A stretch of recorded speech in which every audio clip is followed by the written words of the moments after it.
We need to teach our kids to be more media and image savvy.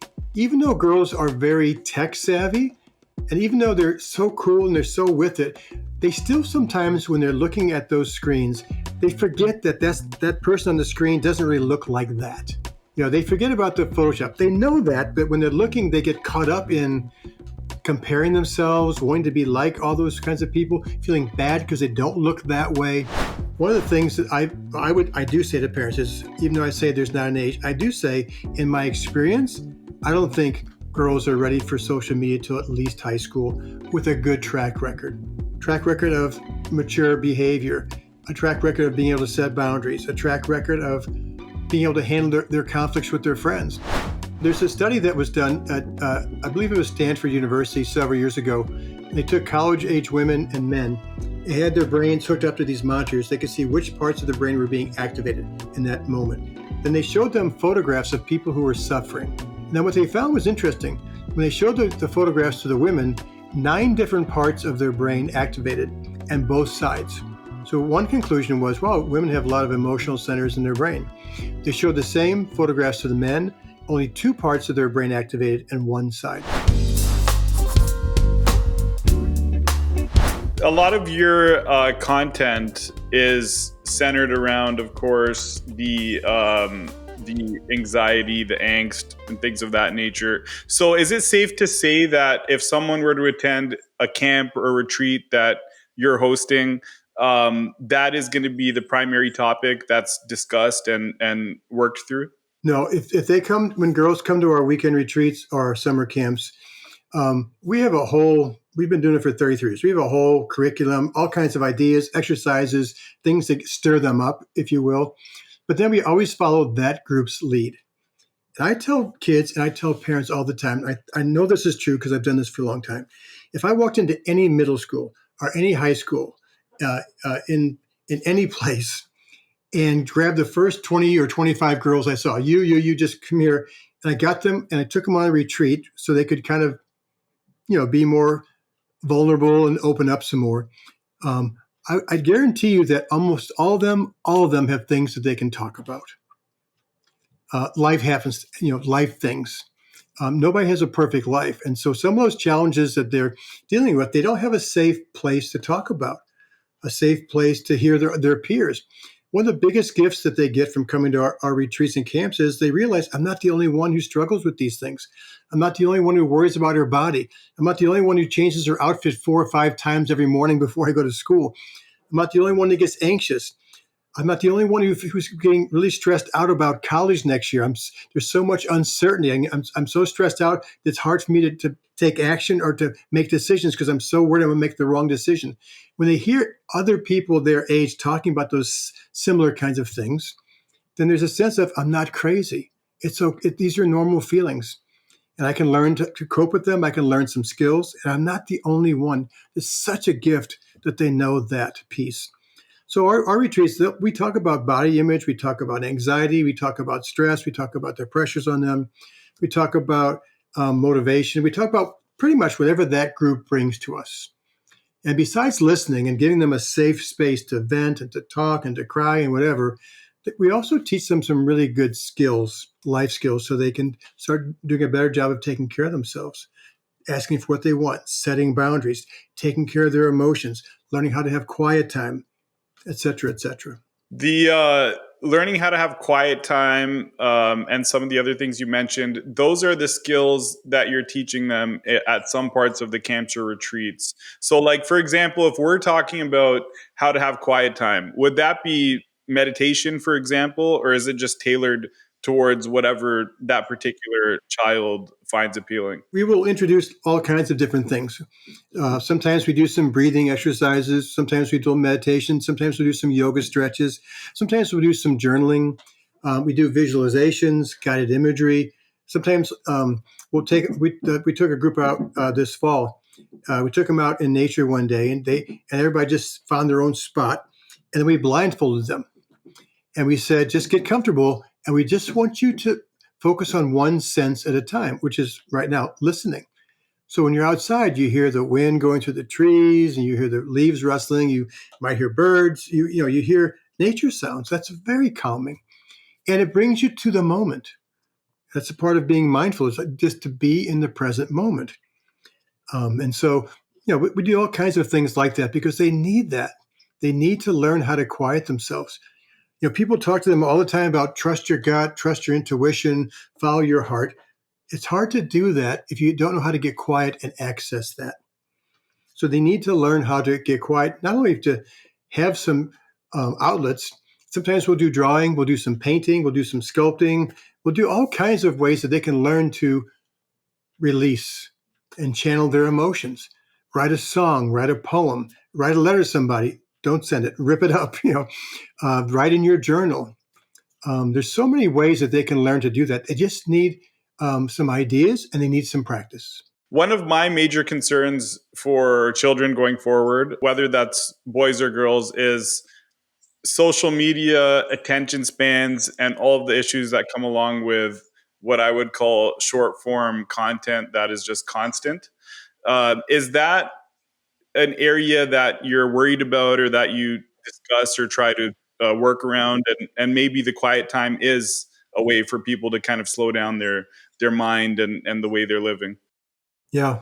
One of the first things that happens when one of the girls comes to one of our weekend retreats, our summer camps, is they come to the check-in table, and one of the questions is, "Where's your phone?" Or your watch, or your tablet, or it's like shaking them down. We don't do that, and so they begrudgingly hand the phone off to the parents, and they're shaking. And what's interesting though is, and I do this every time, at the end of the weekend or at the end of a week of camp, I'll ask the girls, "How many of you missed your phone?" And the answer I get every time is they didn't miss their phone. They actually enjoyed not having it. They would never say that to their parents, probably. But what they enjoyed was I didn't have that worry about what other people doing. A lot of girls will say, I use that stuff. I get on TikTok. I do these things most of the time because I'm bored. Well, when they're at our camp, if you're bored, you talk to the person next to you. When we're walking down the path on our hike and on Saturday afternoon, there's somebody to talk to. Nobody has their thing in their face, and so they actually connect at much deeper levels. And of course, they like that. Who wouldn't want that? They miss that. I think they've been missing it for a long time. I think the culture is missing it. I think COVID added another layer to that. But even before COVID, there has been data that shows that people in this country are lonely. People in this country feel disconnected. I don't think it's just social media. I don't think it's just phones. That's a big piece of the pie. So they can learn how to take their own breaks, if you will. And also, we need to teach our daughters and sons as well. We need to teach our kids to be more media and image savvy. In other words, even though girls are very tech savvy, and even though they're so cool and they're so with it, they still sometimes, when they're looking at those screens, they forget that person on the screen doesn't really look like that. They forget about the Photoshop. They know that, but when they're looking, they get caught up in comparing themselves, wanting to be like all those kinds of people, feeling bad because they don't look that way. And so they need to be educated more about being more conscious of when I'm looking at these things. I need to keep asking myself questions about, I wonder how long it took for them to make her up. The Dove.com had some really nice videos that we used to show sometimes at our camps. We haven't done it for a couple of years, but showing like before and after pictures. There's even some websites that shows before and after pictures of movie stars, rock stars. So it shows them like you and I just hanging out, no makeup, nothing. Then it shows them after being made up for the photo shoot, and it's like it doesn't even look like them. So they need constant reminders of those sorts of things. And I think if they're involved in things that they love to do, if they're involved with a passion, something that fulfills them, and they pour their heart and soul into that, that's a big protective factor in my experience, because they're worried less about how they look. It's more about, what do I love to do? What am I good at? What fulfills me? And then one other quick thing, because you're a dad of a daughter, there's some good research that shows that if you watch TV shows, movies, read books with your daughters, that's protective for them getting sucked up into all this image stuff, like I should look that way. There's something about watching that TV show or movie and then sometimes pausing it and saying, I wonder why somebody would act that way. Why do you think that girl is feeling bad about herself? Have you ever felt that way? So you can sort of use an indirect lesson to teach them or to make them aware of something that may be going on for them. And when you can have those discussions when you're looking at things like that, or having look through, not now, but when she's in high school, looking through whatever it won't be TikTok, then it'll be something else, a new version of something, to ask questions about what do you think about that? Why do you what's your interest in that? I'm curious. And listen and try and get a sense of where they're at with it. Sometimes they just need information. They need a little bit of feedback. They may need a different way of looking at it. So I think we can have a big part in that.